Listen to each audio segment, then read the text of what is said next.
নতুন বছৰ সোমাইছে বুলি ইমান আনন্দ ফূৰ্তি কিয়? কেৱল কেলেণ্ডাৰখনহে সলনি হ'ব, আপোনাৰ কপাল, ভাগ্য, সমস্যা সকলোবোৰতো আগৰ দৰেই থাকিব। আপুনি যদিহে এই সকলোবোৰ সলনি কৰিবলৈ চেষ্টা নকৰে, যদিহে আপুনি কঠোৰ পৰিশ্ৰম নকৰে। জীৱনত সফল হ'বলৈ এই 3টা বস্তুৰ বহুত প্ৰয়োজন। 1 নম্বৰ কঠোৰ পৰিশ্ৰম, 2 নম্বৰ অবিৰত চেষ্টা চলাই যোৱা, 3 নম্বৰ আপোনাৰ বিচাৰ বুদ্ধি। বেছি খং লৈ নাথাকিব, কিয়নো এই অতিৰিক্ত খঙে আপোনাক কেতিয়াও সুখী হ'বলৈ নিদিব। খঙে আপোনাক একো দি থৈ নাযায়, আপোনাৰ পৰা সকলোবোৰ কাঢ়িহে লৈ যায়। ই জীৱনক আৰু বেছিকৈ জটিল কৰি তোলে। নিজৰ ওপৰত বিশ্বাস থকাটো বৰ প্ৰয়োজনীয় কথা। আপুনি যদিহে পথ বিচাৰি পোৱা নাই অতিক্ৰম কৰিবলৈ, তেন্তে পথটো আপুনি নিজেই তৈয়াৰ কৰি লওক। জীৱনক বৰ বেছিকৈ বিশ্লেষণ কৰিবলৈ নাযাব। কাৰণ এইটোৱে যে ভাগ্য বৰ অদ্ভুত, কাৰোবাক বহুত কিবা কিবি দিয়ে আৰু কাৰোবাৰ পৰা সকলো কাঢ়ি লৈ যায়। অলপ সাহস পালে, প্ৰেৰণা পালে, অবিৰত চেষ্টা চলাই থাকিলে এজন সাধাৰণ মানুহে অসাধাৰণ কাম কৰিব পাৰে। পৰিস্থিতিৰ লগত যুদ্ধ কৰিবলৈ পৰা যায়, কিন্তু ভাগ্যৰ লগত যুদ্ধ কৰিব পৰা নাযায়। এটা গেলা আলুৱে একাধিক ভাল আলু নষ্ট কৰি দিয়ে, ঠিক তেনেদৰে এজন বেয়া মানুহে বহুত ভাল মানুহৰ জীৱন নষ্ট কৰে। মানুহক আপোন ভাবিনো কি লাভ? হহুৱালে ভাবে জোকাৰ, কন্দুৱালে ভাবে নিষ্ঠুৰ, ঘনিষ্ঠ হলে ভাবে মতলবী, আঁতৰি গলে ভাবে বেইমানী। সন্মান মানুহৰ ব্যৱহাৰৰ ওপৰত নিৰ্ভৰ কৰে।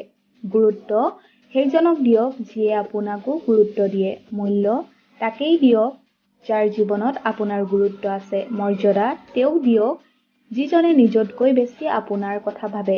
মানুহ আচলতে কাৰণ অকাৰণতেই সলনি হয়। কোনোবাই আঘাতত সলনি হয়, কোনোবাই অভাৱত সলনি হয়, কোনোবাই স্বাৰ্থত সলনি হয় আৰু কোনোবাই পৰিস্থিতিত সলনি হয়। আৰু যিসকল সলনি নহয় তেওঁলোকৰ সময় সলনি হৈ যায়। অনুভূতি সকলোতকৈ ভাল বস্তু, অনুভৱ যিটো স্পৰ্শ কৰিব পৰা নাযায়। ভাল পোৱা ভাষাৰে বুজোৱা অসম্ভৱ। এটা সত্য কথা, টকাৰ অহংকাৰত সুখ কিনিব পৰা নাযায়, কিন্তু জীৱনত সুখী হ'বলৈ হ'লে অজস্ৰ টকাৰ প্ৰয়োজন হয়।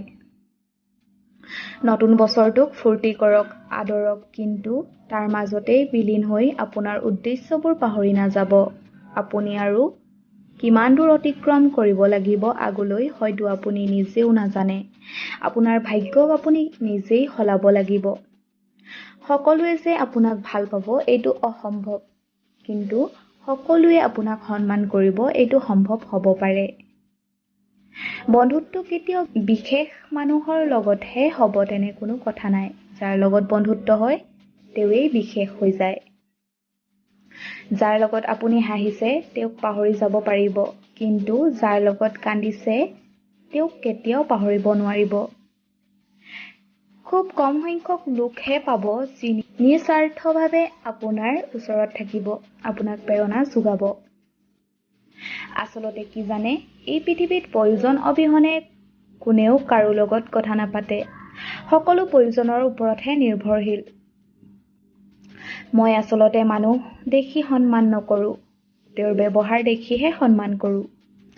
এটা কথা সদায় মনত ৰাখিব, সম্পৰ্ক যিমানেই গভীৰ হ'ব, আঘাতো সিমানেই কষ্টদায়ক হ'ব। যদি কিবা এটাই আপোনাক বিৰক্ত কৰিছে, অশান্ত কৰিছে, অস্থিৰ কৰিছে, তেনেহলে বুজিব যে এয়া আপোনাৰ ধৈৰ্য্যৰ পৰীক্ষা। এই পৰীক্ষাত সফলভাৱে পাছ কৰিবলৈ চেষ্টা কৰক। কোনোবা আপোনাৰ জীৱনৰ পৰা আঁতৰি যোৱাৰ অৰ্থ হ'ল সঠিক মানুহক আপোনাৰ জীৱনলৈ অহাৰ ৰাস্তা বনাই দিয়া। জীৱনৰ যুদ্ধত জয়ী হ'বলৈ যি যি প্ৰয়োজন সকলো আছে আপোনাৰ। সেই সকলোবোৰ ভালকৈ সাজু কৰি লৈ যুদ্ধত নামি পৰক। কেৰিয়াৰত সময় দিয়ক। আজিৰ যুগত সম্পৰ্কৰ একো ভৰসা নাই। মানুহে কোৱা কথাৰ আঘাত সকলো আঘাততকৈ বেছি ভয়ানক। মানুহৰ কথাত কেতিয়াও গুৰুত্ব নিদিব। ভাল কিবা এটা কৰিবলৈ গ'লে মানুহে তাত খুঁত উলিয়াবই। তেওঁ যদি শুদ্ধ মানুহ আছিলেই তেনেহলে কেতিয়াও আপোনাক এৰি যোৱাৰ কথা আহি নপৰিলেহেঁতেন। গতিকে দুখ নকৰিব, বৰঞ্চ এইটো ভাবক যে যি হয় ভালৰ বাবেই হয়। মাত্ৰ আপোনাৰ পথত আপুনি শুদ্ধ হৈ থাকক। মনত ৰাখিব, এই পৃথিৱীত আপুনি নিজৰ নাম, সন্মান উলিয়াই ৰাখিবলৈ হ'লে কঠোৰ পৰিশ্ৰম কৰিবই লাগিব। আনৰ অপকাৰ নকৰিলে আপোনাৰ সৈতেও কোনো অপকাৰ হ'বলৈ ভগৱানে নিদিয়ে। নিজৰ ওপৰত বিশ্বাস ৰাখক, ভালে থাকক, নিজৰ লক্ষ্যত গুৰুত্ব দিয়ক, আনৰ উপকাৰ কৰিব নোৱাৰিলে অপকাৰো নকৰিব। থেংক ইউ ফৰ ৱাচিং।